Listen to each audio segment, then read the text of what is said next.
बिस्मिल्लाहिर्रहमानिर्रहीम। अस्सलाम वालेकुम। आप देख रहे हैं 1 बाय 1 न्यूज़ HD। खबर शामिल करते हैं जड़ांवाला से, जहां थाना सदर की हदूद में 7 रोज़ कबल वफात पाने वाले बाबा साईं की कब्र से मैयत गायब होने पर गांव में तड़तली मच गई। वाकया चक नंबर 95 गाफबे में पेश आया।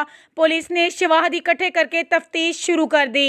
जराये के मुताबिक थाना सदर के नवाही गांव चक नंबर 95 गाफबे का रिहायशी मोहम्मद हुसैन वल्द इमाम अल मारूफ बाबा साईं 7 रोज़ कबल वफात पा गए थे, जिसकी अपने ही रकबे में दफन किया गया था।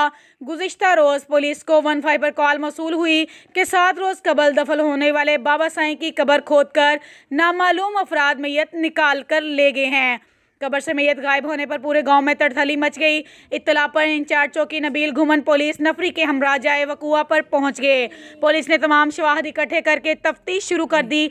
वफात पाने वाले मोहम्मद हुसैन अल मारूफ बाबा साईं की औलाद नहीं है और मरहूम का 1 किला अराजी का मुबैना तौर पर तनाज़ा चल रहा था। ये भी मालूम हुआ है कि मरहूम की मतनाज़ा अराजी इसके भतीजे और भांजे काश्त कर रहे हैं। पुलिस का कहना है कि वकुआ में मुलविस अफराद को फिलफोर गिरफ्तार करके इकरार वाक़या सजा दी जाएगी। मजीद खबरों से बाखबर रहने के लिए देखते रहिएगा चैनल 1 बाय 1 न्यूज़ HD। ताज़ा तरीन अपलोड्स की नोटिफिकेशन हासिल करने के लिए हमारे चैनल को सब्सक्राइब करें और साथ में दिए गए घंटी के निशान को दबाना ना भूलें।